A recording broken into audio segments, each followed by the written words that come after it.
colocar aqui então, eu vou iniciar a gravação aqui, tá? Perfeito. Boa, obrigado. Acho que alguém iniciou já. Deixa eu ver se foi eu. Não, foi eu mesmo. Ótimo. Beleza. Quanto mais gente, melhor. Backup. Alguém Fechou. quer falar aí, o professor? Não, eu cliquei sem querer aqui, foi mal. Ah, Gente, se vocês quiserem falar alguma coisa em algum momento, pode me interromper, porque eu não estou vendo a tela. Se alguém levantar a mão, eu não vou ver a tela, tá? Então ou se vocês pode quiserem, falar mesmo. eu posso olhar o chat aqui, daí eu vou avisando, que aí senão vai ficar muita gente... Boa. Pode levantar a mão aí, eu tô de olho aqui no chat, aí eu aviso. E é isso. E qualquer dúvida, gente, pode levantar a mão, tá? Não espera, não segura muito não, senão a gente pode perder o fio da Timing. meada aí. Isso. Exatamente. Então vamos lá, vamos começar. Primeiro ponto, o que é o React? Qual é o problema que o React se propõe a resolver, né? O React é uma lib, né? Então, quando a gente diz que é uma lib, não um framework, isso significa que a gente usa o React e não o inverso. O que eu quero dizer com isso? Quando a gente trabalha com framework, o nosso código vai entrar em algum lugar, vai ser invocado pelo framework, né, para realizar alguma ação ali dentro de um fluxo que a gente não tem controle total, né? Na verdade, quem tem controle é o framework e nosso código entra ali no meio. Uma lib, normalmente, é mais simples do que isso. A gente tem um controle maior, não significa que a gente tem controle total, não significa que não vai ter código ali que a gente vai fazer para ser invocado pela lib, mas no todo é mais a gente controlando ela do que ela controlando o nosso código, tá? E por ser uma lib, ela consegue trabalhar lado a lado com outras tecnologias, inclusive tecnologias antigas. Dá para utilizar React lado a lado com jQuery, com o AngularJS, né, que é a versão antiga do Angular, e como ele é modular, dá para trabalhar lado a lado, inclusive, com o próprio Angular, mas aí não é muito recomendado, porque aí não é por causa do React, sim por causa do Angular. O Angular novo não é uma lib, ele é um framework, e aí ele tem ali alguns pontos ali que podem entrar em conflito com o React. Não para aplicações simples, tá? Mas quando a gente entra em coisas mais complexas, como rotas, por exemplo, aí a gente pode ter alguns conflitos, tá? O React ele foi criado pelo Facebook, tá? Então ele foi internamente lá no Facebook, ele começou a ser desenvolvido em 2011 por aí. Depois, quando o Facebook comprou o Instagram, eles refizeram, né, o Instagram em React, e foi de uma necessidade do Instagram, por exemplo, que saiu a versão native do React. Tá? O que é a versão native do React? Uma lib que faz um depara entre o código que a gente está escrevendo e um dispositivo mobile.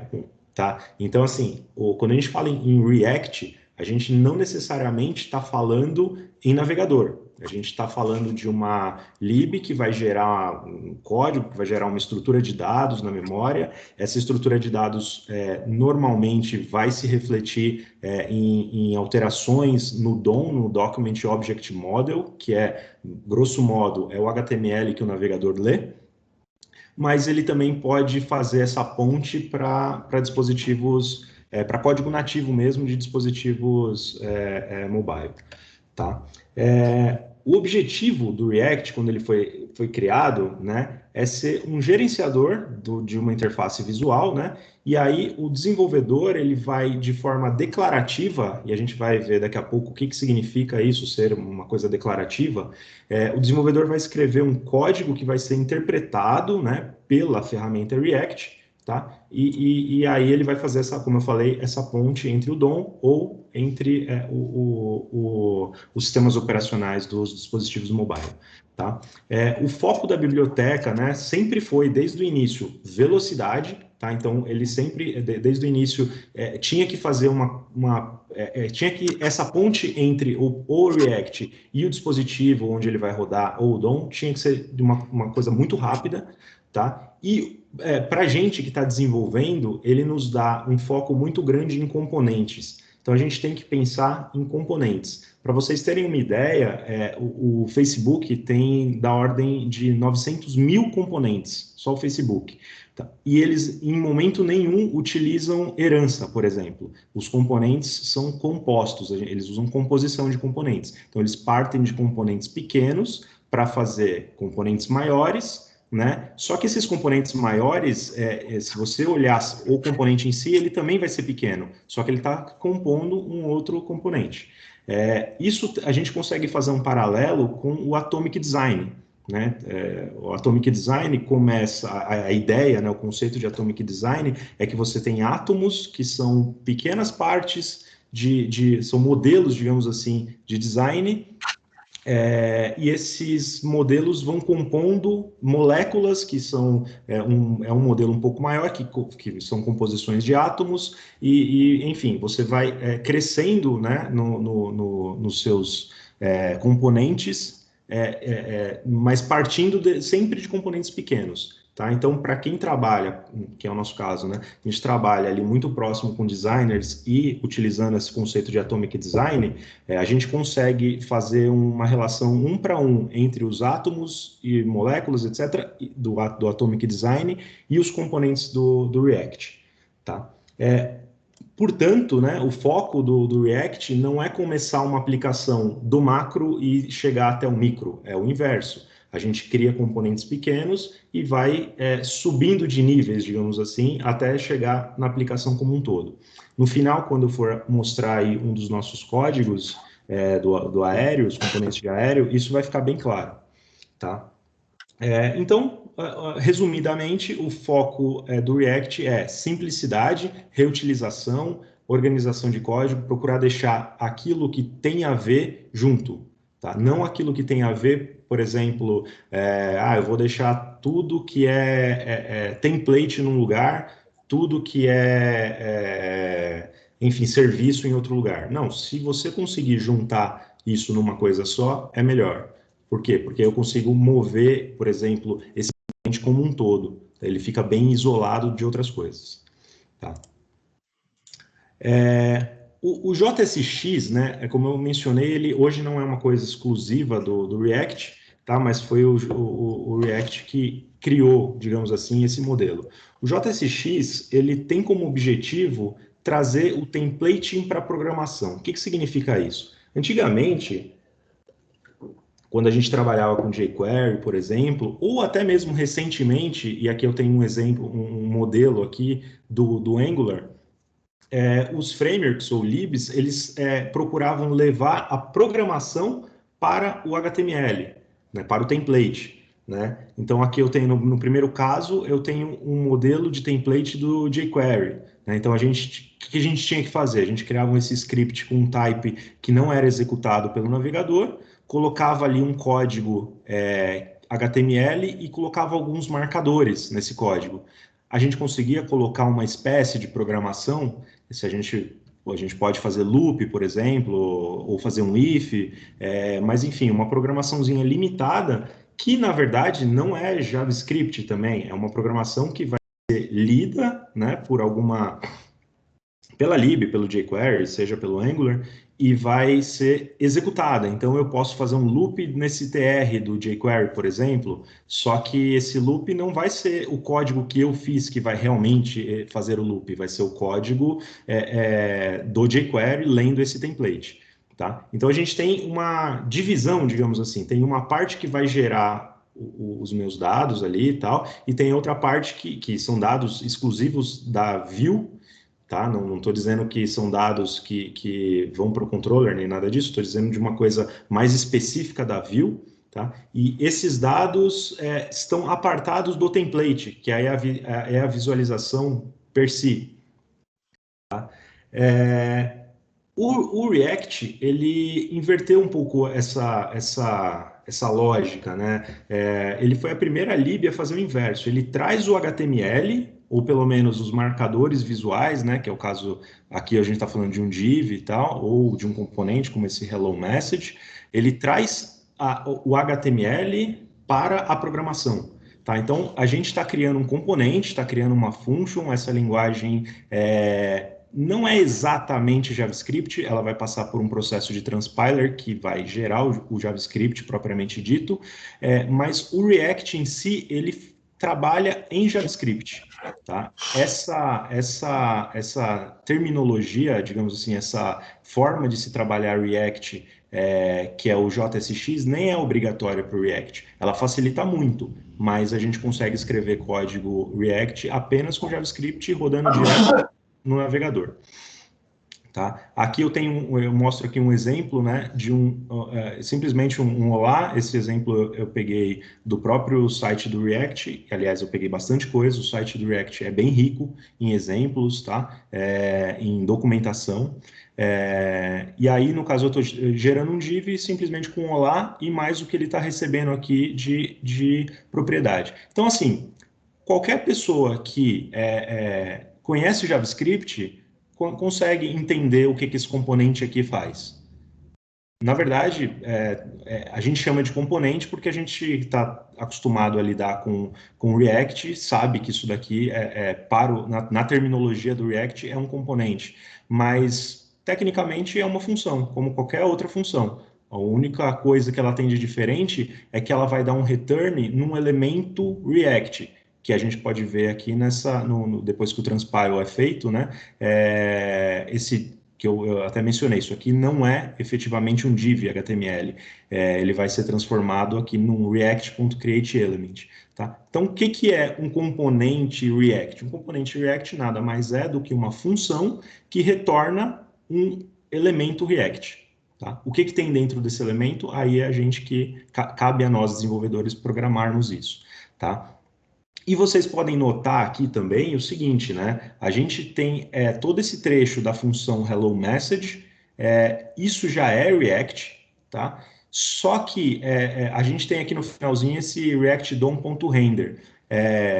Eu mencionei agora há pouco, né, que a gente tem no React um núcleo, né? Então a gente tem o React, a estrutura de dados, toda aquela estrutura de memória, e aí a gente tem a ponte entre ou o DOM, né, no caso do navegador, ou os dispositivos, o sistema operacional dos dispositivos mobile, né? Nesse caso, que eu estou aqui na minha tela, eu estou utilizando o React DOM, que é justamente a ponte entre o React e o navegador. Então, quando eu estou trabalhando com o React, eu não preciso necessariamente estar vinculado a um navegador. Na verdade, na maior parte do tempo, a gente nem lembra que existe esse React DOM.render, porque quando a gente cria um projeto em React, esse trecho aqui normalmente fica num ponto inicial do projeto, é como se fosse um startup do projeto, e a gente nem vê mais. Durante todo o resto do desenvolvimento, a gente trabalha só com os componentes, tá? De modo que não é tão difícil a gente trabalhar de uma forma que os componentes que estão na web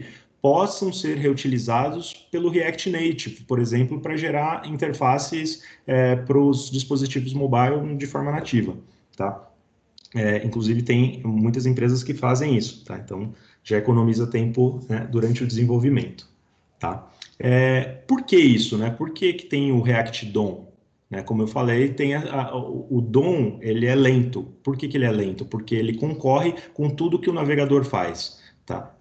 Depois eu vou mostrar um pouquinho do navegador e falar rapidamente também sobre isso, porque também não é tanto foco aqui, mas cada vez que o navegador pinta a tela, o que eu chamo de pintar a tela? É realmente renderizar a tela. Pensando no monitor que pinta a tela 60 vezes por segundo, a gente está falando de uma repintura a cada mais ou menos 16 milissegundos. Tá? Então, a cada 16 milissegundos, o navegador precisa pintar a tela.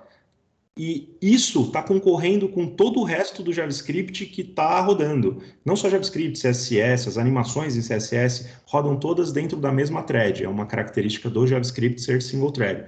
Então, a necessidade de que o React seja rápido está em justamente não travar essa thread, a chamada thread principal, que é o único ponto de acesso ao DOM, né, ao Document Object Model, ao, grosso modo, HTML. Tá? Bom, falando um pouco de programação funcional, o React ele é baseado nesses três pilares da programação funcional. tá? Na verdade, 2 pilares da programação funcional e a programação declarativa, que não necessariamente está vinculada à funcional, mas quase sempre. E vocês vão ver o porquê, tá? Primeiro, funções puras. O que é uma função pura? O que é o conceito de uma função pura? É um conceito matemático, tá? As funções da matemática, na maior parte das vezes, são puras. O que significa isso? Significa que o resultado de uma função só varia em função dos parâmetros de entrada, tá? Ela não vai consultar nada externo, ela não vai consultar uma API, consultar disco, ela não vai alterar o estado da aplicação, tá? Então, tudo que ela faz está contido dentro dela. O que ela trabalha em cima é os seus parâmetros de entrada, nada além disso, tá? Dessa forma, é seguro dizer que que uma função pura, ela, dados os mesmos parâmetros de entrada, vai sempre ter o mesmo resultado, a mesma saída, tá? Isso é uma função pura. Uma função que vai acessar uma API, uma função que vai alterar o estado da aplicação, é uma função impura, tá? Mas esse pura e impura é um juízo de valor? Não é. Não é uma função ser impura. Em algum momento, na verdade, a gente vai precisar de uma função impura. A gente não faz programas que estão fechados em si mesmos. Tá? Os programas que a gente faz, em algum momento, vão precisar de uma interação com o usuário, vão precisar gravar um dado num banco de dados, fazer uma chamada a uma API para consultar ou para gravar alguma informação, tá? Então, assim, em algum momento a gente vai ter uma função impura, mas se a gente conseguir isolar as funções puras, a gente tem um código melhor, tá? A gente tem um código que pode ser memoizado, o termo é memoized, né? Significa gerar um cache em cima dos parâmetros. Então, se eu tenho uma função x que recebe 2 parâmetros, e eu sei que sempre que esses 2 parâmetros forem 1 e 2, o resultado vai ser 3, eu consigo criar um cache, uma estrutura de cache em volta dessa função que, bom, quando o parâmetro for 1 e 2, eu nem passo pela função, eu já retorno 3, por exemplo, tá? Isso é um conceito bastante importante no React, essa questão do memoize, tá? Uma outra característica de programação funcional e do React, né, especificamente, é a imutabilidade, tá? O que é imutabilidade? Imutabilidade se eu tenho um determinado objeto que faz parte do estado da minha aplicação e eu preciso fazer alguma modificação, porque é normal que isso aconteça. Quando a gente faz um programa, eu tenho um dado de entrada, esse dado vai passar por alguma modificação em algum momento. Tá? Só que a ideia é não alterar o objeto em si. Eu crio um novo objeto e substituo na minha referência o antigo pelo novo. Tá? O que eu ganho com isso? Eu evito problemas de concorrência. Não é o caso no JavaScript, que o JavaScript não tem, como só tem uma thread, né, ele não tem problemas de concorrência. Mas no React, essa questão da imutabilidade nos dá a possibilidade de utilizar uma coisa chamada transparência referencial. Tá? O que é? Eu posso utilizar um objeto como, por exemplo, uma chave de um dicionário, ou no React seria o equivalente a um componente, a um memoized component, por exemplo, que é o que eu mencionei sobre a função pura, como se fosse uma capa de um cache, né? Eu consigo utilizar esse objeto como uma chave para ver se eu preciso executar aquela função. Eu olho se a referência daquele objeto mudou. Tá? Por que isso? Porque se eu tiver que olhar se cada uma das propriedades do objeto mudou para saber se ele mudou ou não e, portanto, se eu preciso executar a minha função novamente ou não, o código ficaria lento. Né? Eu posso ter um objeto que tem, sei lá, 500 propriedades. Né? E eu não vou ficar batendo propriedade a propriedade. Eu posso ter um objeto que não tem 500 propriedades, que só tem 10, mas, na verdade, é um encadeamento. É um objeto que tem uma propriedade que é outro objeto, que tem uma propriedade que é outro objeto, por exemplo.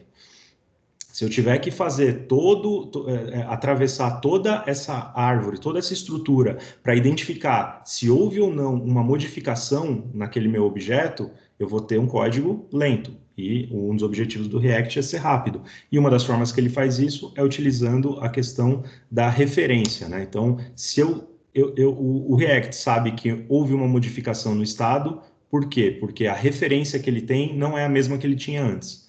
Então, eu não preciso ficar olhando todo o objeto. Tá? A programação declarativa, ela é uma ideia oposta à programação imperativa. O que significa isso? Na programação imperativa, a gente escreve um código para a máquina executar. Pode não necessariamente o computador, que a gente não está falando de assembly, mas, enfim, a gente tem uma máquina virtual, o JavaScript, enfim, alguém vai ler o nosso código e vai fazer aquilo. Eu posso escrever um código que eu escrevo lá for, each, element, if, então, se uma determinada condição for aceita, eu faço tal coisa, se não, eu faço outra. Isso é uma programação imperativa, tá? E tem a programação declarativa, que aí a ideia é eu não dizer o como aquilo deve ser feito. Eu digo o que eu quero, qual é o resultado que eu espero. Tá? Um exemplo, no JavaScript a gente tem a propriedade, o método filter nos arrays. Então, se eu quiser filtrar alguns elementos do array, eu quero retirar alguns elementos de um array, eu não preciso fazer um loop e adicionando num outro array. Eu utilizo o método filter, passo uma função que vai dizer, bom, esse elemento vai ser filtrado ou não, tá? E o resultado final já vai ser um novo array contendo todos os elementos que passaram por aquele crivo, por aquele filtro que eu passei como parâmetro. Qual que é o benefício disso? Primeiro, um código mais simples, né? O código fica mais claro. E segundo, que a gente dá possibilidade para que esse código fique mais rápido caso a máquina virtual que esteja rodando aquele código tenha alguma melhoria no futuro, né? Então, se eu faço um loop em cima de um array e faço um if para adicionar num outro array, caso aquele item atenda uma determinada condição, aquele código não tem como melhorar, já tem tudo ali tudo que é para o código fazer, eu já escrevi. Agora, se eu uso um filter, por exemplo, aquela que vai executar pode, de repente, passar por uma melhoria de algoritmo que vai me gerar um algoritmo mais eficiente. Isso, para mim, vai ficar transparente, eu vou ter essa melhoria gratuitamente. Bom, um outro conceito, né, muito importante no React são os componentes de classes ou componentes funcionais. A ideia aqui é mostrar qual que é a diferença entre eles. O React, originalmente, ele era muito mais focado em componentes de classe. Quando eu digo componente de classe, eu estou falando de JavaScript aqui, tá? Não tem nada que não seja JavaScript aqui. No ES 2015, se não me engano, foi quando veio essa notação, né? A gente consegue criar classes e estender outros objetos no JavaScript. E o React utilizou, né, essa capacidade para gerar os primeiros componentes. Só que eu mencionei, né, eu já havia mencionado que o React ele não tem herança, ele não trabalha com herança. Então, as únicas heranças que a gente vai ter são dos próprios componentes do React. Quando a gente trabalha com componente de classe, a gente só estende ou React Component ou React.PureComponent, que é o componente puro. E aí, daqui a pouco eu explico um pouco mais sobre o que é esse conceito desse componente puro do React, tá? Só que assim, um componente funcional, essa é uma notação JavaScript que é antiga. O React, portanto, ele sempre teve a possibilidade da gente ter componentes funcionais. O que é um componente funcional? É simplesmente uma function, é uma função. No caso do componente de classe, ele é um pouco mais trabalhado, digamos assim, porque ele está utilizando a notação de classe. Qual que é a diferença? A notação de classe, ela permite que eu tenha métodos dentro desse meu objeto. Então, aqui eu tenho um objeto hello message, eu tenho um método chamado render que faz um return. Eu poderia, e normalmente, eu teria outros métodos aqui. Tá? Esses outros métodos são chamados pelo próprio React. Tá? Então, assim, quando eu crio um objeto, na verdade, quando o React cria um objeto, ele tem eventos que eu posso criar um método aqui e o React vai chamar esse método. Tá? Ele tem um ciclo de vida, um life cycle. Tá? Então, eu posso ter um evento para quando o componente foi criado, eu posso ter um outro evento para quando o componente precisa executar essa função render, que é o que vai realmente me retornar, né, o conteúdo desse componente. Eu posso ter um evento para quando esse meu objeto vai ser destruído, vai ser retirado da memória. Tá? Já no componente funcional eu não tenho isso. O componente funcional, ele em si já é um método. Né? Eu não tenho eu não tenho como incluir outros métodos aqui. Então, o conteúdo é como se fosse apenas o conteúdo da render. Tá? Eu não tenho um life cycle no componente funcional.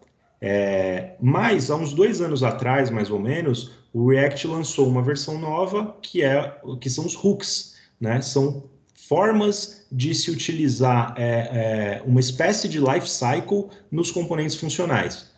Vocês vão ver que quando eu for mostrar ali o código, a maior parte dos componentes são funcionais. Na verdade, a maior parte não, todos os componentes do que eu vou mostrar são funcionais. A gente hoje em dia não precisa mais usar componentes de classe, tá? Porque por causa dos hooks, eles nos deram essa possibilidade de colocar um life cycle num componente funcional, de forma que o componente fica bem mais simples. É muito mais fácil de bater o olho e ver um componente funcional do que ver um componente de classe. Tá? Mas é importante conhecer essa história.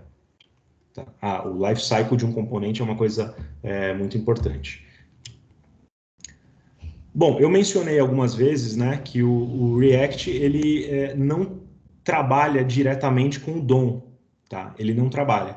Então, como que ele faz? Ele tem esse conceito de virtual DOM. Ele gera um DOM virtual que simplesmente... E isso vai servir tanto para a web, para o navegador, né, quanto para os dispositivos mobile, porque aqui a gente está falando só do React e não digamos assim, da leitura dele, da execução dele. Tá, da execução dos efeitos colaterais dele, que é o efeito dele no navegador ou o efeito dele no aplicativo mobile.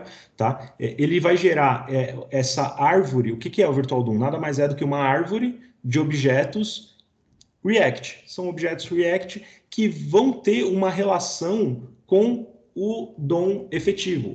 Vamos pegar e falar só do navegador, só do DOM. Tá? Como que ele vai fazer isso? Bom, ele vai manter essa árvore de componentes e quando houver alguma modificação em algum componente, então vamos supor que houve uma modificação nesses 2 componentes pintados em vermelho. Tá? O React vai lançar uma leitura de todos os nós dessa árvore, tá? Identificar quais os nós foram modificados, e aí ele vai identificar os nós que foram afetados. Então, por exemplo, se houve uma modificação nesse nó, daqui para baixo todos eles foram afetados. E aí, identificando os que foram afetados, ele vai fazer a alteração no DOM apenas dos que foram afetados. Tá? Então a gente consegue, isso é uma das coisas que se a gente trabalhar bem com React, vai nos dar performance. Tá? Se houver uma modificação só nesse objeto, a gente consegue garantir que só esse e esse vão ter algum efeito, alguma alteração no DOM. E o DOM é um gargalo, né, a gente não conseguir fazer uma leitura multithread nele. Tá? Então, é importante trabalhar junto para evitar re-renders desnecessários. O que significa um re-render desnecessário? Imagina que eu não fiz nenhuma alteração significativa nesse nó, mas eu fiz uma programação de um jeito que eu estou disparando uma alteração nele.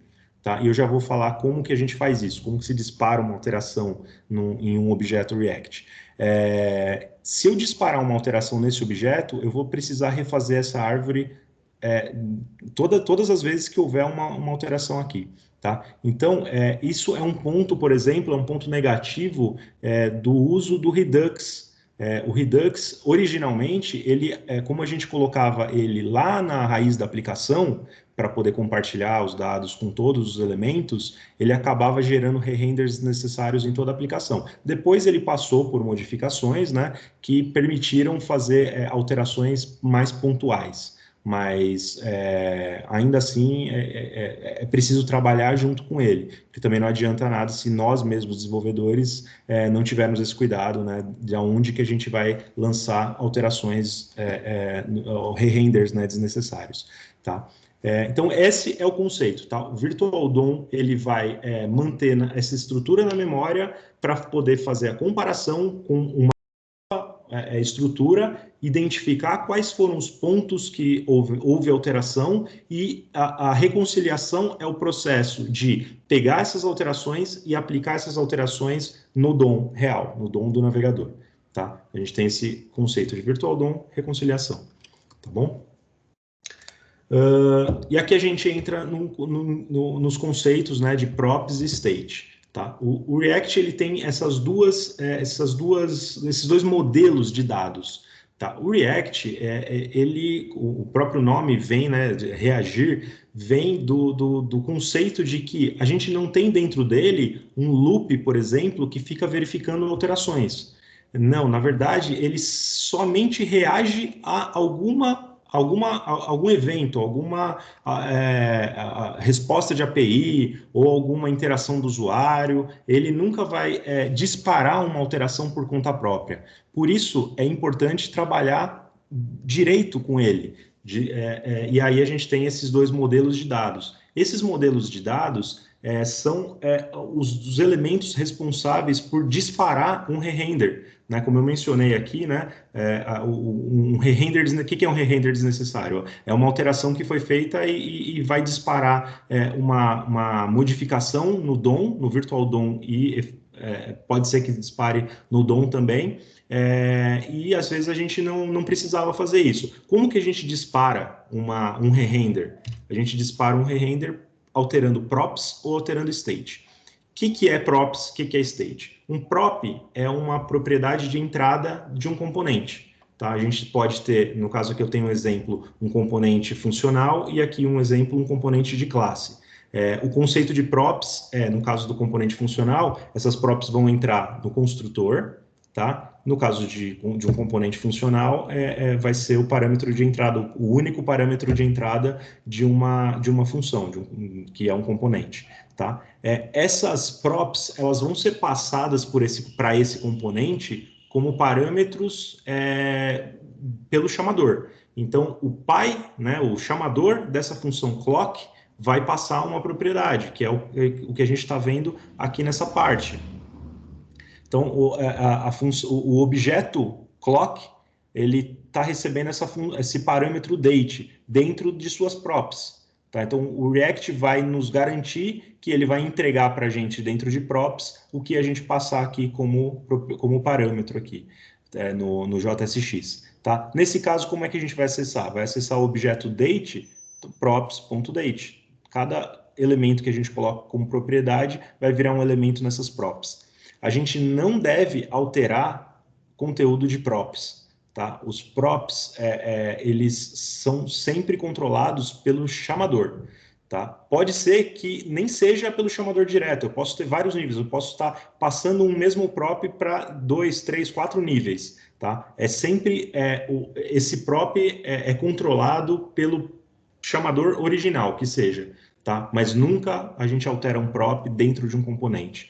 Tá? Isso é uma coisa muito importante. Sempre que houver alteração em props, o React vai executar esse render. No caso aqui de um componente de classe, somente esse método. Então, eu posso ter outros métodos aqui que não vão ser executados, somente esse render. No caso de um componente funcional, tudo que estiver aqui dentro vai ser executado se um prop mudar. Tá? E aí entra aquela questão, né, da transparência referencial.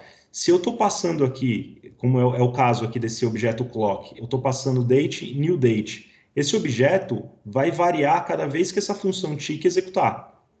Tá? Então, cada vez que essa função tick executar, eu estou passando um objeto novo, certo? Esse objeto novo, o React vai comparar. Bom, eu tinha um objeto X e agora eu estou recebendo um objeto Y. Ele não olha o conteúdo do objeto, ele só olha a referência. Ele vai ver que a referência é diferente e vai mandar executar esse re-render, tá? No caso do state, na verdade, o foco aqui, nem eu mencionei componente de classe, componente funcional. O foco aqui, na verdade, é verificar props e state, tá? Então, no caso do state, aí a gente já muda um pouco de figura a coisa, tá? O state, ele pertence ao próprio objeto, tá?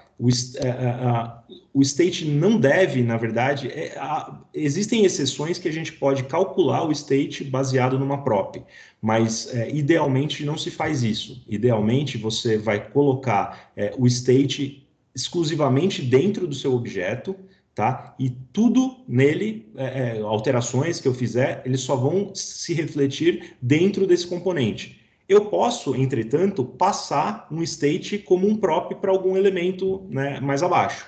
Então, eu poderia, por exemplo, ter do mesmo jeito que eu tenho aqui no meu state um objeto date, então eu tenho um props.date, que aqui é acessado por meio desse this.state.date, eu poderia passar esse elemento como um parâmetro para o H1 ou para o H2, tá? Como que o que isso significa? Que para o H2, por exemplo, seria uma prop.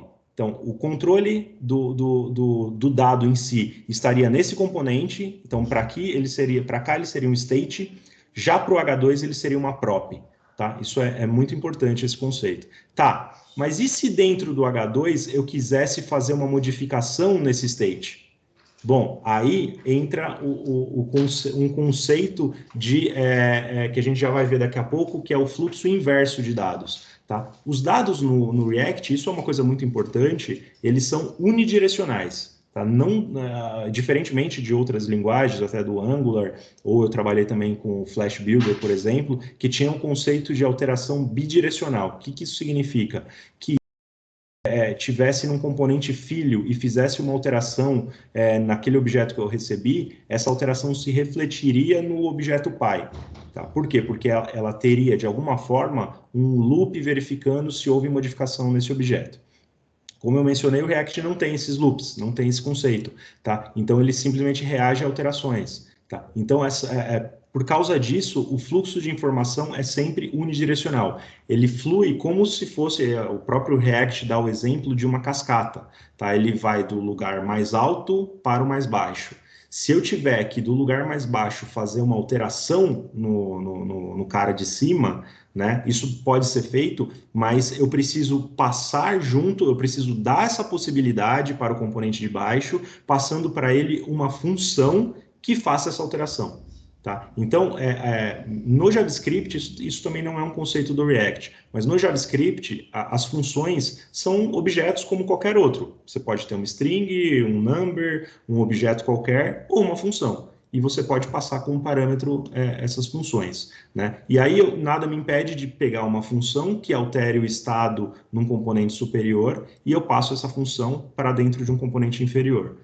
Tá? Aí sim, esse componente inferior vai conseguir alterar o estado do componente acima. Mas percebam que a gente em nenhum momento está quebrando esse fluxo unidirecional. Tá? E se o meu componente superior não passasse essa função, o componente inferior não teria como alterar o estado. Tá? Isso é muito importante. Tá? Basicamente, então, resumindo, props, eles são dados que são recebidos do pai para o filho, tá? São objetos imutáveis, porque o que eu recebo como prop eu não devo mexer, não tem como mexer, tá? E já state é o que muda no decorrer da aplicação. Então, no life cycle, durante o ciclo de existência do meu componente, o que muda eu coloco dentro de um state, tá? E um state para um componente pode ser uma prop para um componente inferior, tá? Bom, e aí a gente vai agora chegar nessa parte do React Way of Thinking, né? Que é isso, né? Que nada mais é do que trabalhar, do que pensar mesmo na hora de criar os componentes, pensar em trabalhar junto com o React, tá? Então, como que significa esse React Way of Thinking? Então, primeiro, você vai começar de um mock, certo? Idealmente, a gente vai começar de um mock. Eu deixei aqui já um outro slide, que é um exemplo, tá? Do aéreo.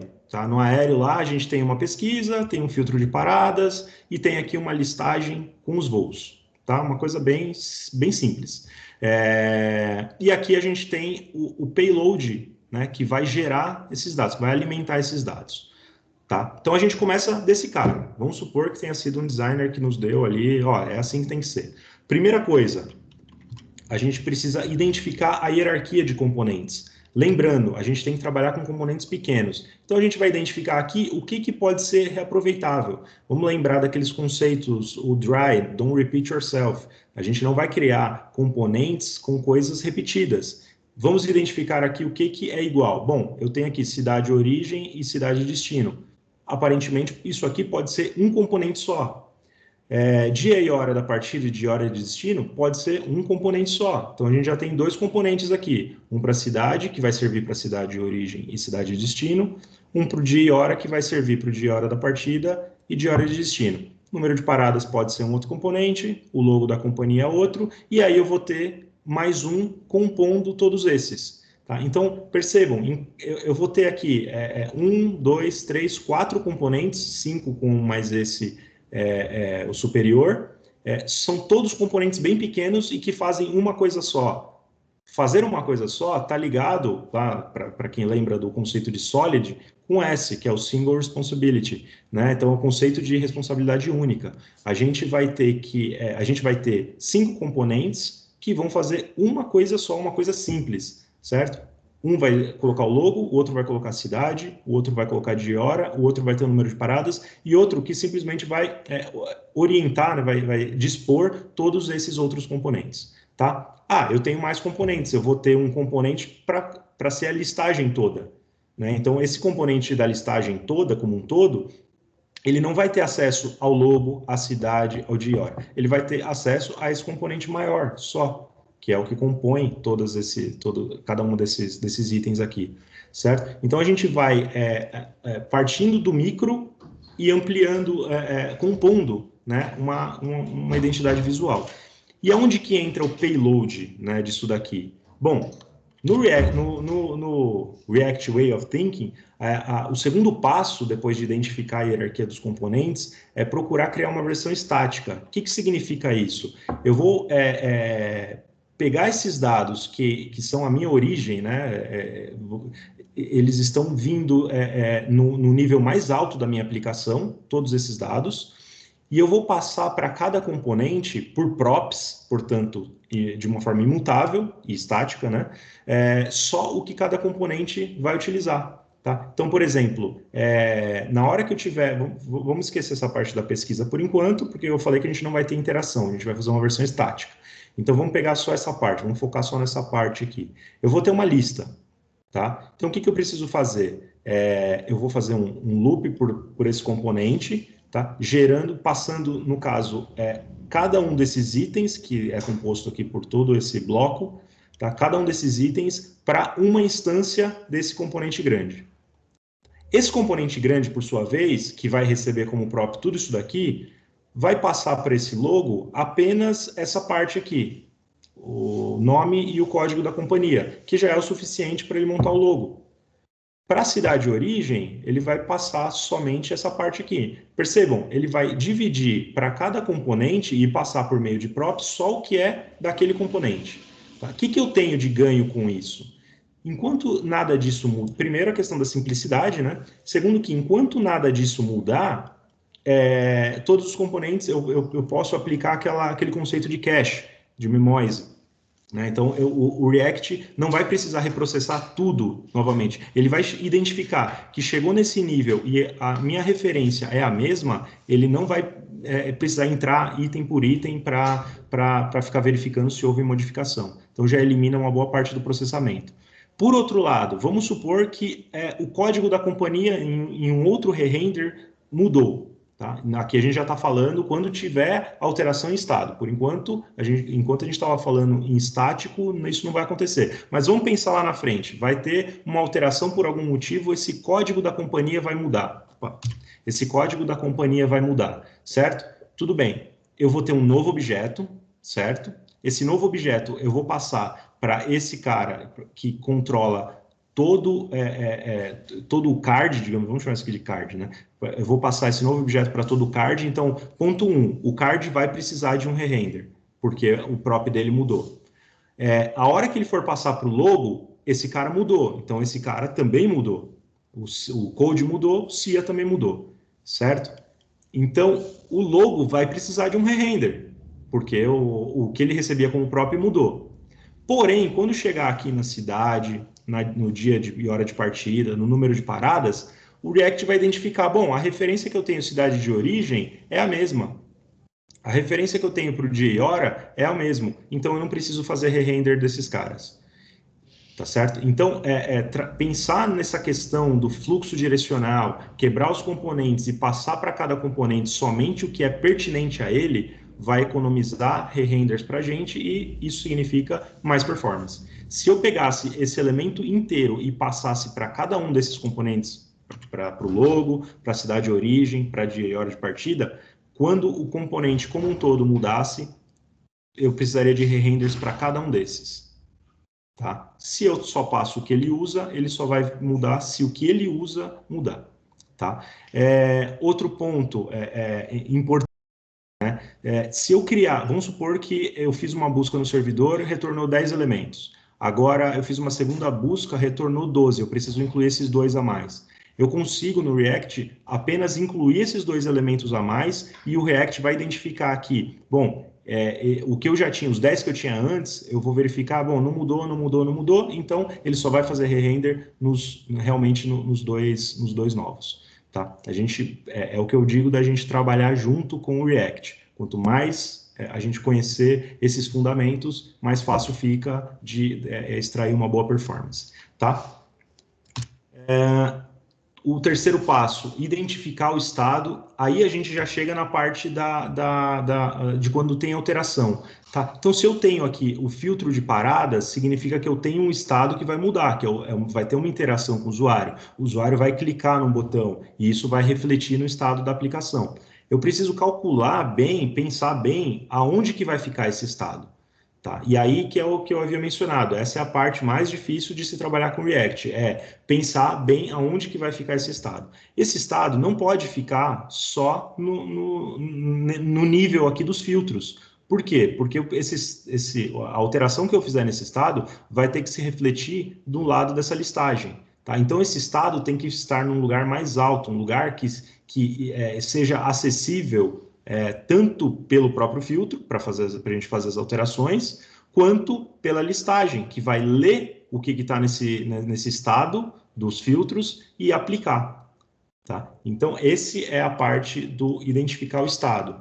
Tá? A gente precisa deixar o estado... Se a gente deixar todo o estado sempre no nível alto da aplicação, a gente vai ter muito re-render desnecessário, porque qualquer alteração naquele estado vai gerar um re-render no nível root da aplicação, às vezes desnecessário. Por outro lado, a gente tem que deixar num nível que todos os que vão utilizar esse estado tenham acesso, porque se eu deixar no nível baixo do filtro, a minha listagem não vai ter esse acesso. Tá? Essa é a parte mais difícil do React. Tá? E, por último, adicionar o fluxo inverso de dados. O que é o fluxo inverso de dados? É o que eu mencionei aqui, nesse caso, né, na hora que eu clicar no botão voo direto, eu preciso receber uma função que vai alterar o estado que está no nível superior. Tá? Por que chama fluxo inverso? Esse nome nem é muito bom, porque, de fato, eu não estou subindo o meu estado, eu simplesmente estou executando uma função que eu também recebi como parâmetro. Ocorre que essa função tem a propriedade, a capacidade de alterar o estado no nível mais alto. Tá? Mas é um nome, ele não é o mais adequado, digamos assim, aliás, ele não é o mais próximo da realidade, mas ele é bem adequado para explicar o funcionamento. Tá? Esse é o React Way of Thinking. Tá? E aí eu quero mostrar para vocês agora, da parte dos slides a gente já terminou, tá? Eu queria mostrar para vocês agora essa listagem de componentes, o Core Flight Components. Tá? Esse Core Flight Components contém todos os componentes que são reaproveitáveis entre vários projetos que utilizam cards do aéreo, por exemplo. Então, assim, quando eu entro aqui no Submarino e vejo aqui esses resultados, esses filtros, isso aqui não, porque isso aqui não é reaproveitável, essa parte que é a matriz de preço. Mas os cards em si, a gente vê todos esses elementos, eles podem ser reaproveitados em outros projetos, como, por exemplo, o A mais H. O A mais H utiliza esses mesmos filtros, esses mesmos cards de aéreo, tá? Então, assim, para não repetir o trabalho, a gente concentrou isso nesse projeto, tá? Então, a gente tem esse Core Flight Components, tá? Como que eu comecei esse projeto? Esse projeto, lembra que eu falei, né, do React, a gente começa sempre num componente, no menor de todos os componentes, tá? Eu vou mostrar para vocês uma ferramenta que é muito boa para acompanhar o desenvolvimento dos componentes React de uma forma isolada. Lembra aquela questão de eu tenho uma função pura, né, que não gera efeitos colaterais, e o ideal é os efeitos colaterais entrarem numa casca, digamos, num lugar, num espaço controlado, tá? De modo que a maior parte dos meus componentes sejam puros, tá? E uma ferramenta boa para se trabalhar isso é o Storybook, tá? O Storybook, ele dá a possibilidade da gente desenvolver, como eu desenvolvi aqui nessa biblioteca de componentes, tá? Com histórias. O que é uma história? É a execução de um componente, tá? Então o Storybook vai me montar aqui todo esse layout e vai montar uma listinha com uma história. O que é uma história? Eu vou abrir uma história do menor componente, do primeiro componente que eu comecei a trabalhar, que foi esse SIA Image, que não faz mais nada além de colocar aqui o logo, né, das companhias aéreas. Tá? Deixa eu mostrar aqui para vocês esse componente, o SIA Image. Ó, ele não faz quase nada, né? Ele simplesmente recebe por props o código e o nome da companhia aérea, monta aqui um path, né, lá no Cloudinary e retorna um objeto image com esses elementos aqui, que eu recebi como prop e ainda pega todos os props a mais, além de code e name, e passa tudo para o objeto image. Só faz isso, componente que não faz quase nada. E aí eu criei uma história para esse cara, na verdade eu criei 4 histórias, né? Uma história passando aqui, né, o code LA com nome Latam, 2E Passaredo, e aqui um outro passando style, ou seja, eu tenho um pouco mais de props, né, que são exatamente esses caras aqui a mais, o que eu mencionei, né? Qualquer props além de code e name, eu vou passar para o image. Tá? Então, o que eu estou fazendo aqui? Nesse caso, code e name vão ser utilizados pelo meu componente e essa outra propriedade, que é o style, vai ser simplesmente passada para o image, para o img. Que no caso que eu estou fazendo aqui é simplesmente fixando o widget e o rate. Quando eu executo isso aqui no Storybook, eu consigo ver esse componente em ação. Então, esse componente aqui da Latam, por exemplo, eu estou vendo que ele está gigante. Já ele sendo executado com o tamanho fixo, ele fica pequenininho aqui, tá? Então aqui eu tenho o componente no tamanho natural dele, no caso da Passaredo já está no tamanho certo, e o da Latam com o tamanho adequado aqui. Tá? Então esse foi o primeiro componente de todos. A partir desse componente, eu fui compondo outros. Então aqui eu tenho o SIA Title, por exemplo, que é nada mais do que aquele primeiro componente, que é o SIA Image, com um pouquinho mais, que no caso aqui é um typography, colocando aqui o nome da companhia, né, a descrição do trecho. Tá? Então tem aqui IDA, Latam, e se eu olhar a história desse cara, se é title, nesse caso eu coloquei uma história só, e eu passo aqui esse segment e o segment description. Então eu estou passando aqui para esse cara só o que ele realmente vai utilizar e o nome aqui, né, ida, posso passar qualquer coisa. Total de passageiros, enfim, fui montando aqui todos os componentes, tá? Então, nessa parte que eu chamei de internals, tem os componentes mais simples de todos, tá? E aí eu consigo criar histórias variando ali todos os meus props. Por que isso é legal? Por que o Storybook é uma ferramenta legal? Porque a gente consegue fazer testes de regressão visual, coisa que para pegar alterações que vão quebrar o visual, né? Lembra, o React ele trabalha na parte visual do site, né? Então, quando a gente faz o padrãozinho Jest de snapshots, ele gera sempre um HTML, tá? Mas às vezes o HTML não muda, só que um CSS mudou, e esse CSS vai quebrar. Então a gente consegue tirar prints, fazer uma navegação e tirar prints dos componentes no Storybook. Então a gente não está envolvendo efeitos colaterais, não está indo buscar nada em API, está simplesmente passando props, eventualmente não tá, pode até estar mudando o estado, mas sempre naquele esquema de componentes, o estado do componente filho, tá? Depois de ter todos esses componentes internos, que são os mais simples, aí eu fui para os componentes do card aéreo. Então eu comecei, por exemplo, com o card aéreo trecho. Se a gente olhar aqui, ó, a gente tem os trechos. Isso aqui é um trecho, isso aqui é outro trecho. No somente ida, obviamente, só tem um trecho. No multidestinos, eu tenho N trechos. Eu não vou, no card, escrever um loop para ficar colocando todos esses caras e fazendo, sabe, programando individualmente cada um. Eu identifiquei isso como um bloco e programei aqui essa parte do card trecho aéreo. Certo? E aí eu tenho propriedades, extra small, small, que aí dependendo o mesmo componente, dependendo do tamanho da tela, vai se renderizar de formas diferentes. Depois de ter o card aéreo trecho, aí eu fui montar o card aéreo, que é a composição de mais de um trecho. Então, no caso aqui, eu estou passando propriedades de 2 trechos diferentes, né? E aí eu tenho variações, novamente. Primeiro, variação de acordo com o tamanho de tela. E uma outra variação é podendo injetar outros componentes para serem renderizados. Eu não vou entrar nessa parte aqui, porque ela é mais complexa. Talvez eu até fale sobre isso num próximo meetup, que a gente entre um pouco mais de detalhes. Tá? Mas, enfim, aqui eu consigo ver todas as interações também, tudo que acontece, porque eu estou simulando um payload e passando para os props desse componente tudo que ele receberia e que ele vai receber efetivamente quando eu estiver colocando esses componentes no site para valer. Por enquanto, eu só estou vendo componente no Storybook. Depois do card aéreo, montei o card list, que é a lista de mais de um card. E aí, de novo, aquela questão do tamanho, no small, no large. E depois do card list, eu fui aumentando, enfim, tem os outros componentes, até chegar no result panel, que é justamente o conceito que eu tenho aqui, tá? Então, eu montei todos esses componentes no Storybook, tá? E aí, depois de os componentes estarem todos prontos, eu injetei eles nessa página, e aí eu coloquei os dados que vêm da API como uma casca. Tá? Então, isso me garantiu, primeiro, velocidade. Essa página ela é bem rápida, a gente consegue fazer aqui alteração em filtros, e a gente está falando de bastantes voos, né? Então, a lista pode ser grande, eu já aplico os filtros numa velocidade bem rápida. Tá?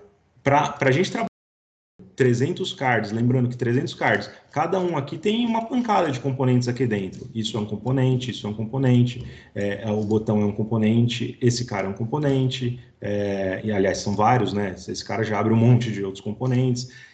A gente está falando de milhares, de dezenas de milhares de componentes aqui rodando. E mesmo assim, a gente tem uma velocidade bastante boa, né? Então, eu consigo aplicar todos esses filtros, tirar esses elementos da tela numa velocidade bem rápida, tá? Por que isso?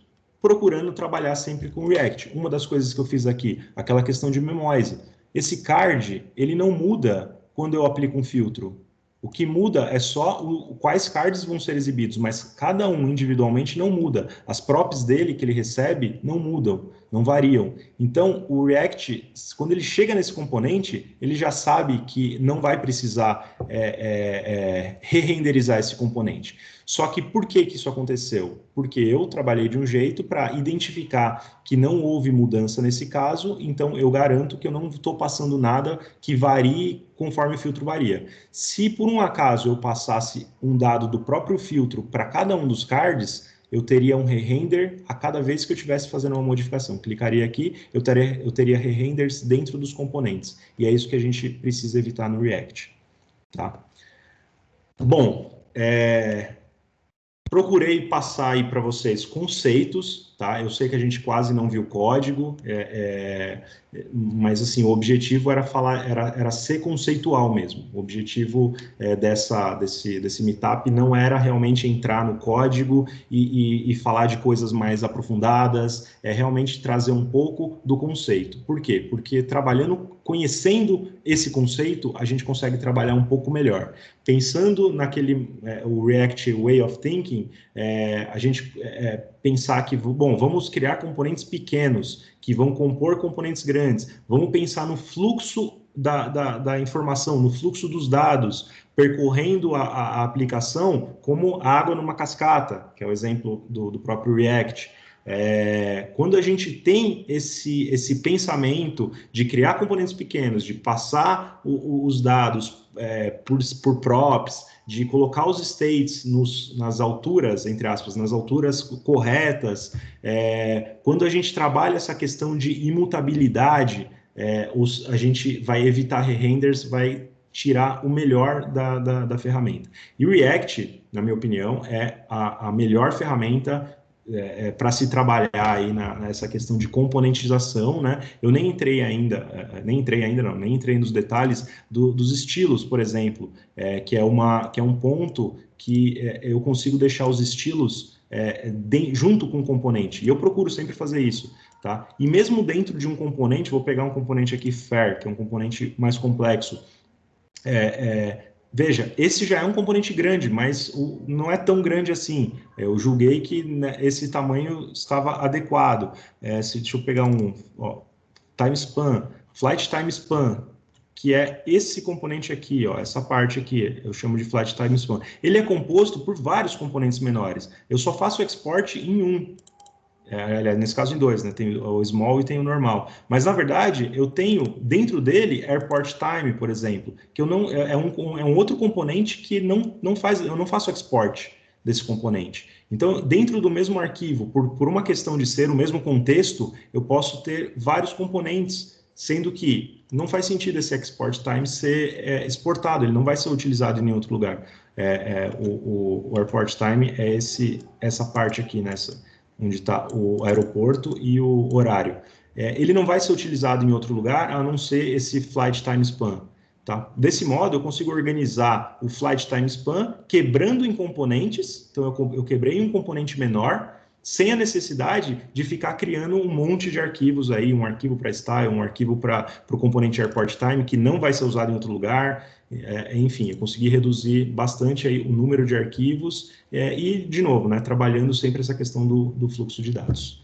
Tá bom? Perguntas?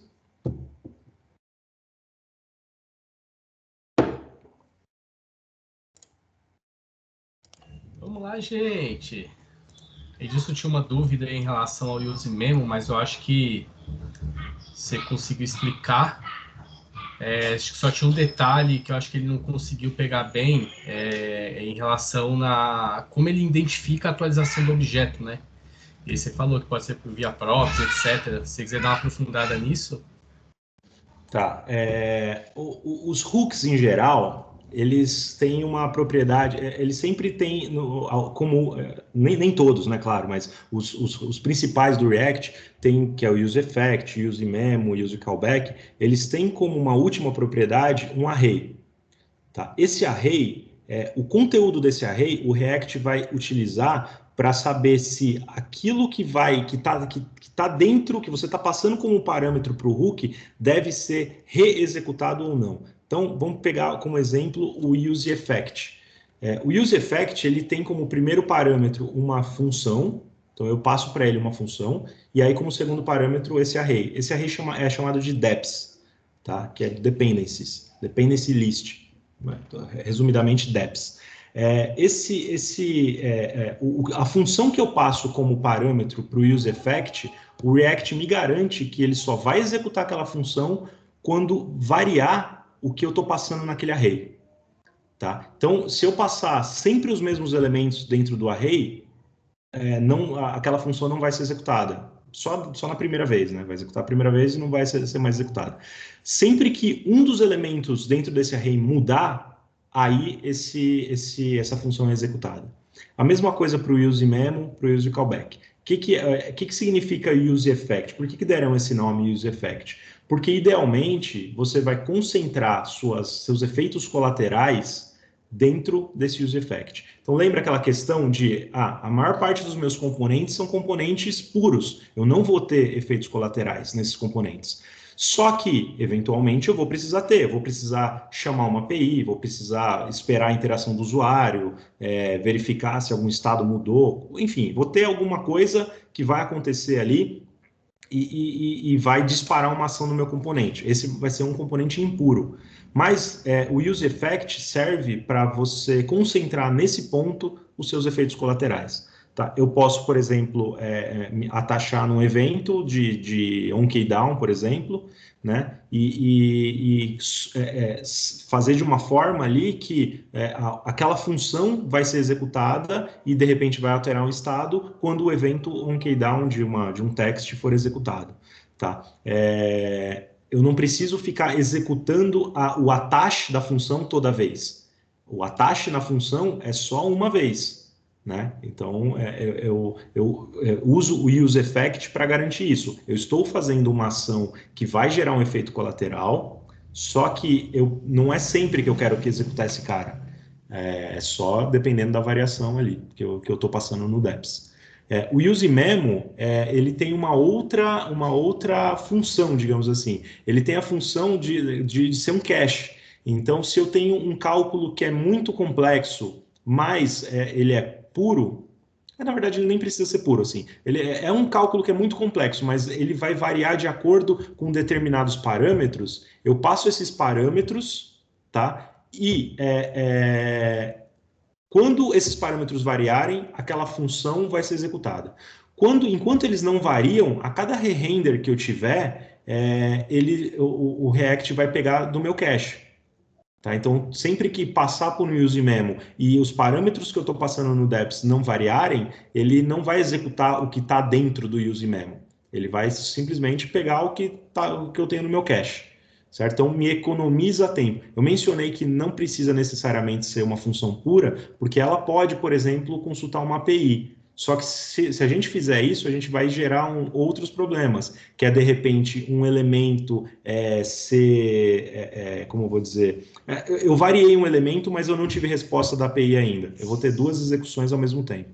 Mas aqui a gente já está entrando numa coisa um pouco mais complexa. Eu acho que não é muito foco aqui, de repente, num próximo. Sim. E, Ponte, só para deixar eles também mais um pouco cientes, o porquê de você usaria esse useMemo, né? Tipo, referente a cálculo. Né? Qual que é o impacto do cara fazer um cálculo? Eita, peraí que meu fone estava falando, não estava ouvindo. De você ficar fazendo cálculos sem precisão. Qual que é o impacto que ele tem para a aplicação em si? Né? De ficar fazendo cálculo desnecessário, né? Boa. É o seguinte, e aí a gente entra até num ponto que eu mencionei, né? Que é o event loop, né? O JavaScript, ele é uma linguagem single thread, significa que tudo que acontece no navegador, cada animaçãozinha, quando eu ponho o mouse aqui, ele faz essa animação está rodando na mesma thread que buscar uma API ou que fazer a própria pintura da tela que eu mencionei, ele vai fazer mais ou menos aí uma vez a cada 16 milissegundos. Tá? Cada vez que eu entro num cálculo longo, vamos supor que eu tenho uma criptografia, que é um cálculo de processamento longo e que vai me travar essa thread principal, certo? Quando a thread principal está travada, o navegador fica travado, a experiência de usuário é prejudicada.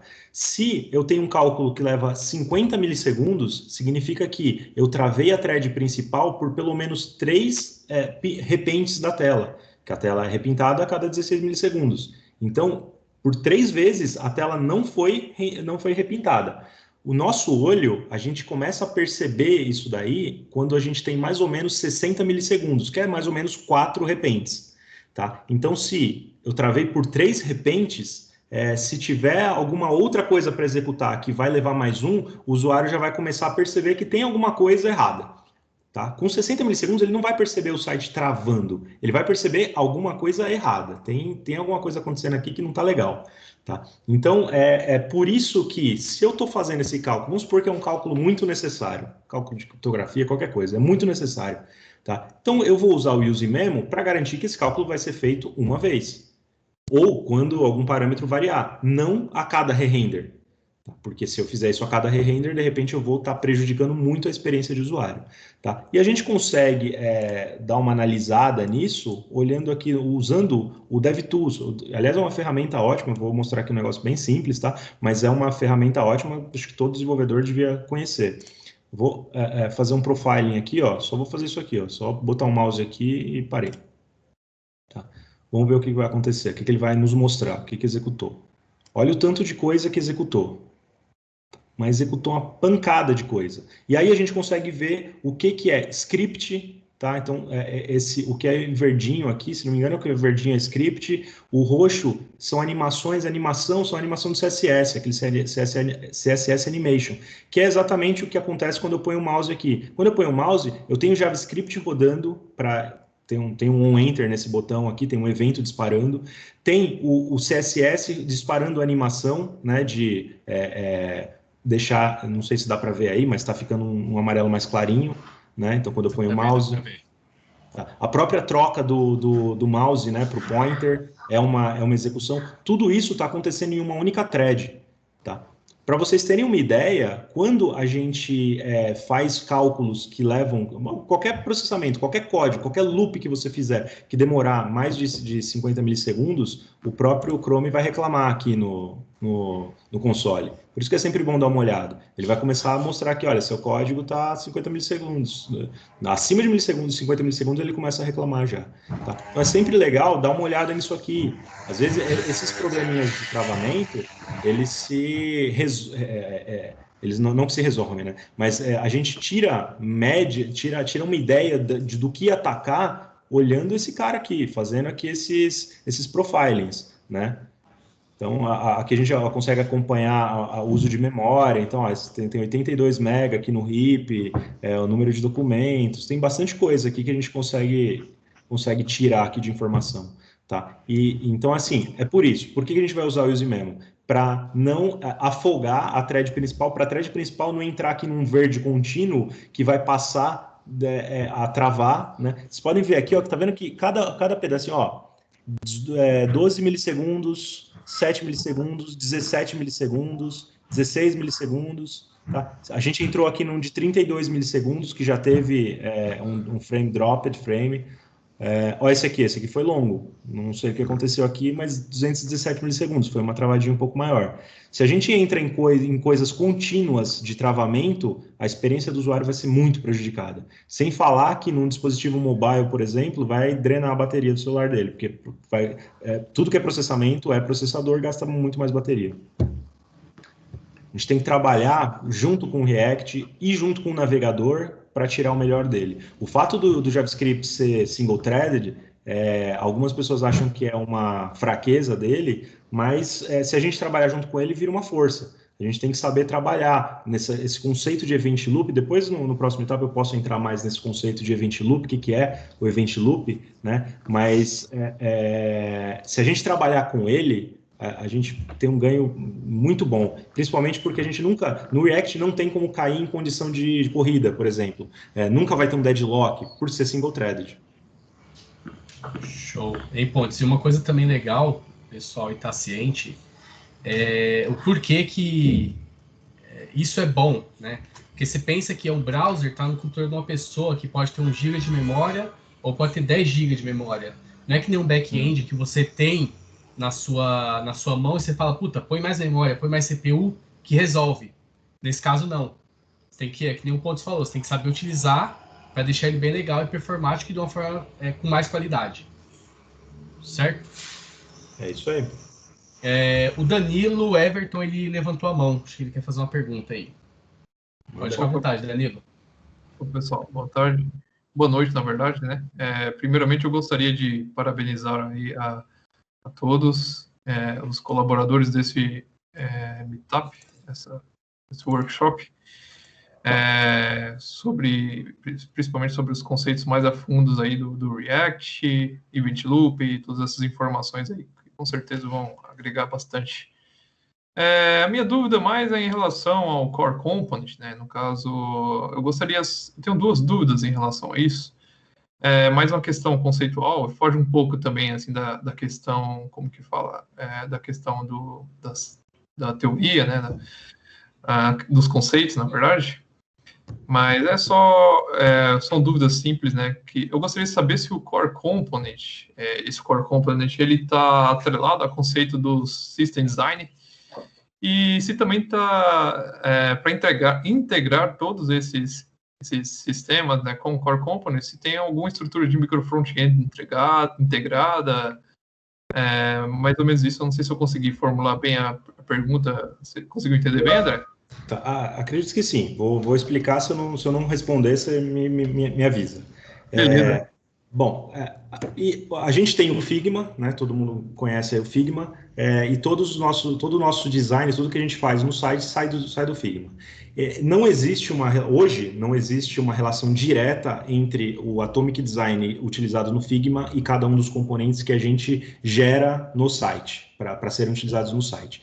Isso é uma coisa que talvez no futuro a gente consiga chegar, que esse, na verdade, é o mundo ideal. Então, se a gente no Figma tem um componentezinho, e aí a gente tem um correspondente nos componentes para a gente utilizar no React, seria o mundo ideal. Porque se o cara lá que está montando o design, ele vai utilizar aquele componente para montar o design. E aí eu, desenvolvedor, já sei, esse componente que eu preciso colocar, na hora que eu estou fazendo aqui o meu layout, eu vou pegar exatamente esse mesmo componente. Hoje a gente não tem isso um para um.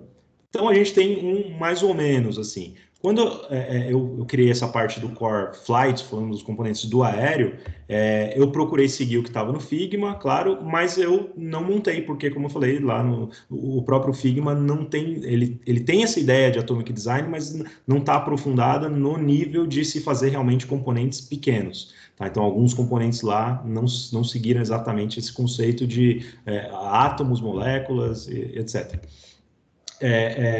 Mas a gente procura deixar, assim, a ideia é procurar deixar aqui nos componentes, tanto no Core Flights aqui, como no Core Components, o mais próximo do Figma, o mais quebrado também em relação ao Figma. Tá? Mas hoje não existe essa relação para um. Quem sabe para o futuro, quando a gente fizer a versão 2 dos componentes e mais junto com o pessoal de design, a gente chegue nisso. Esse é um mundo ideal. É difícil de chegar, todo mundo sabe que o mundo real é diferente do ideal, né? Mas se a gente tiver isso em mente, aí ajuda bastante. Não sei, responde a sua pergunta? Sim, sim. Então, a questão dos micro front-ends. A ideia de ter os componentes separados num outro projeto é justamente porque a gente utiliza esse conceito de micro front-ends, embora a gente esteja utilizando de uma forma bem radical mesmo, porque os micro front-ends não necessariamente precisam ser projetos diferentes, mas a gente foi nessa linha. Tá? De novo, é uma questão de, para o futuro, a gente evoluir isso. A gente está começando com a plataforma. Mesmo antes de ser plataforma, a parte do submarino não é tão antiga assim, então é bem inicial. E eu acho que, assim, pelo tempo que a plataforma tem bastante coisa. E é isso que a gente tem para evoluir. A gente vai evoluir, mas, enfim, com o tempo. É interessante, André, o pessoal comentando isso, para ver que o pessoal realmente está engajado nessa parte aí de deixar o design, né, mais parecido com os componentes, né, bem mais em frente, em linha mesmo, né, para seguir aquilo à risca. Exatamente. Isso é super importante, todos têm esse alinhamento, esse conhecimento. É isso mesmo. Tem aqui uma pergunta, tem mais uma pergunta aqui, Pontes, que é do Júlio. Ele está perguntando aqui que parabéns pela iniciativa, qual a estrutura de organização do CSS em JS que a gente está utilizando e se a gente poderia falar um pouco sobre os partners utilizados. Eu acho que sobre os partners utilizados, acho que a gente pode deixar para o próximo tópico, né, André? Senão a gente vai ficar aqui até amanhã, mas em relação ao CSS em JS, o Pontes pode comentar aí. Como a gente utiliza o Material UI como nossa biblioteca, né, base para fazer os nossos componentes, a gente segue o que eles utilizam, que é o JSS, o JSS. Tá? Mas assim, falando um pouco, mesmo se a gente não usasse o Material UI, eu particularmente acho o JSS, assim, também de todas as ferramentas, claro que tem lá seus prós e contras, mas pesando seus prós e contras, eu acho a melhor de todas. O que eu vejo, por exemplo, você pega o Styled Component, ele é muito ligado ao componente em si. Por um lado é bom, porque você é meio que obrigado a componentizar tudo.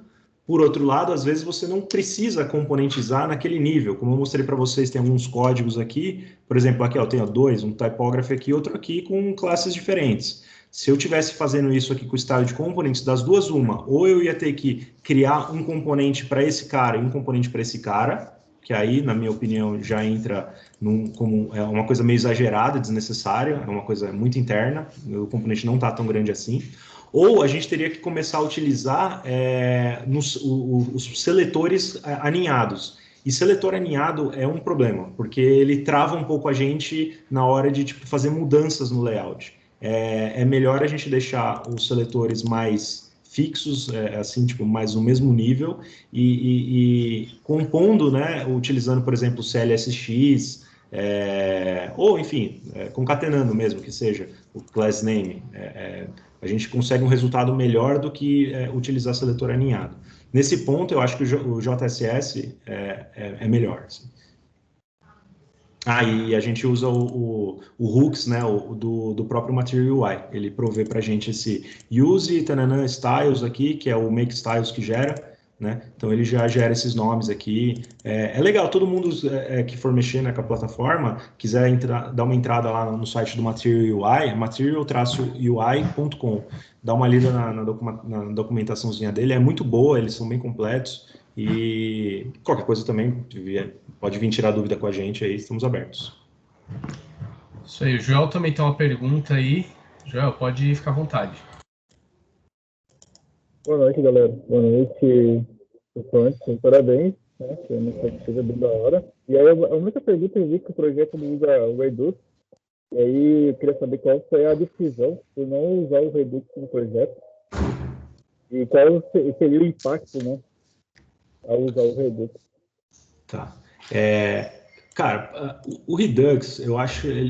aí eu vou falar um pouco da minha opinião, tá? Mas o Redux, eu acho que ele é o seguinte, ele é como se você fosse nadar e botasse uma pedra no seu pescoço. Se você for um atleta olímpico, isso vai até te fortalecer, vai servir de treino para você. Se você não for um atleta olímpico, tem uma chance grande de você morrer.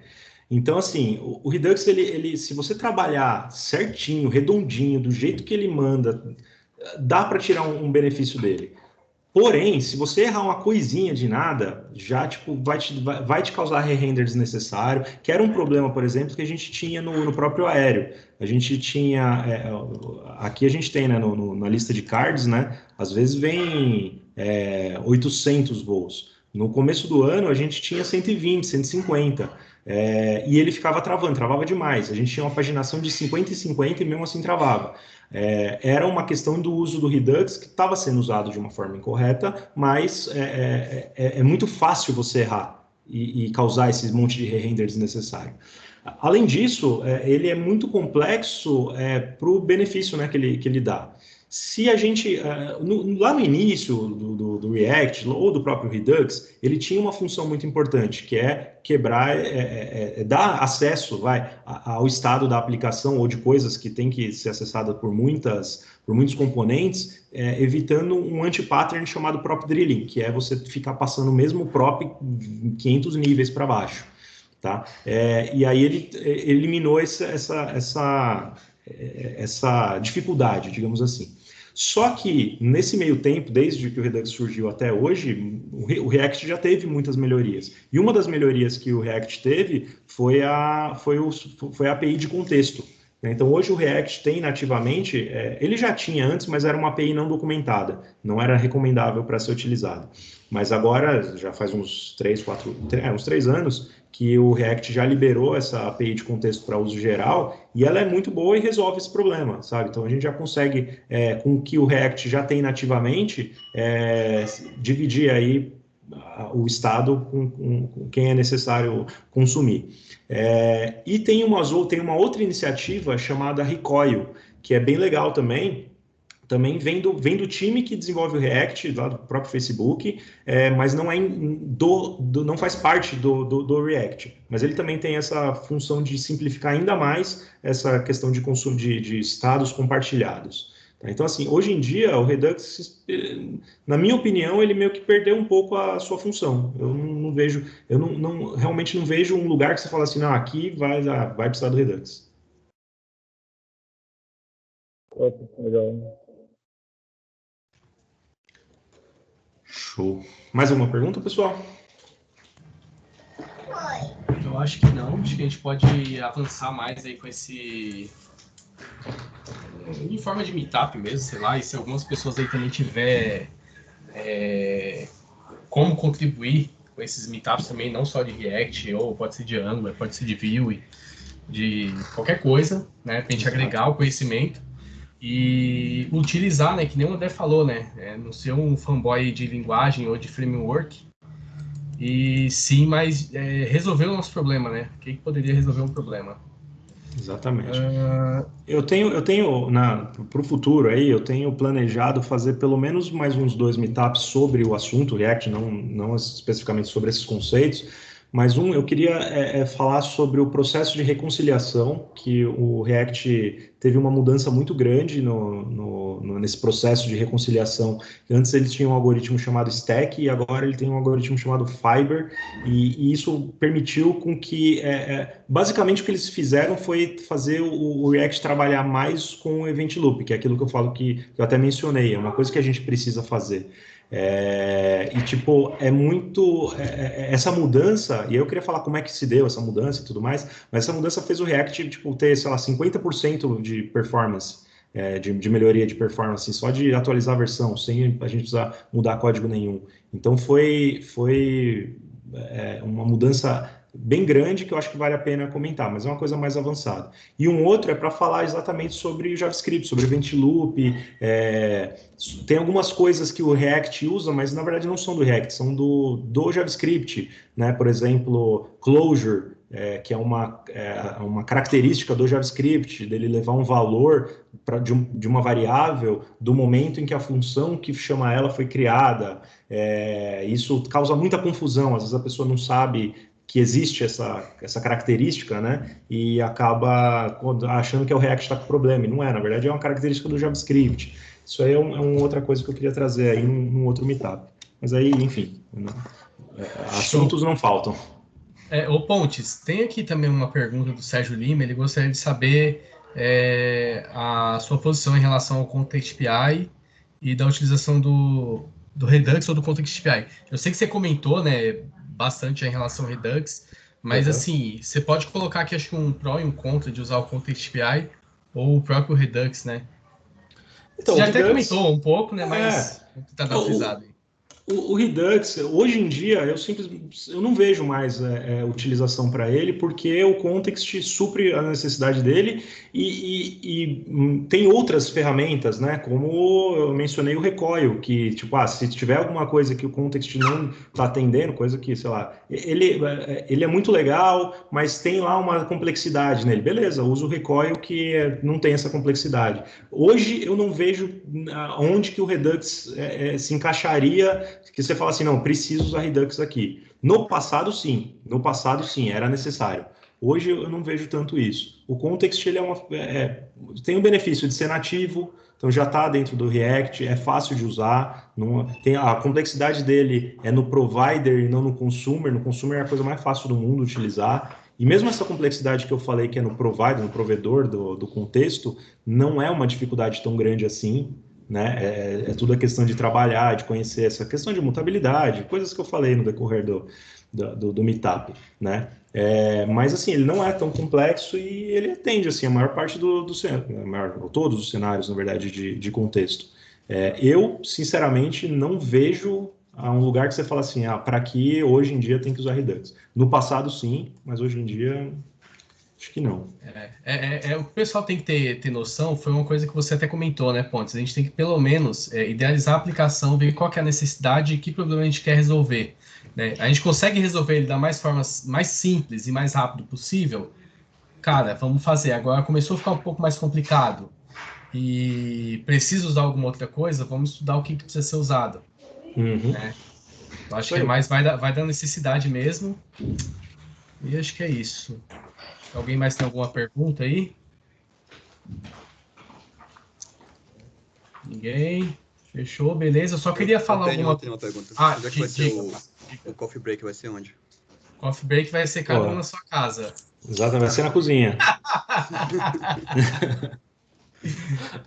Mas o próximo a gente pode realmente tentar. É que assim, vai ser muita gente, né? Tem que ser depois aí da Corona China aí, depois da Corona China, vacina do Corona aí, pode juntar todo mundo aí, fazer um bem legalzinho lá na Top. Mas eu queria aqui falar com todo mundo, né? Eu sei que já saiu bastante gente, mas tem um monte de gente aqui para agregar. Não sei se todos estão no canal que a gente criou lá, o Guilda API Sec DevOps, que assim, a ideia nossa aqui é unificar todo mundo, né? Começar com discussões de tecnologia, cara, pode ser API, pode ser front, pode ser DevOps, pode ser segurança, para a gente agregar na nossa companhia como um todo, né?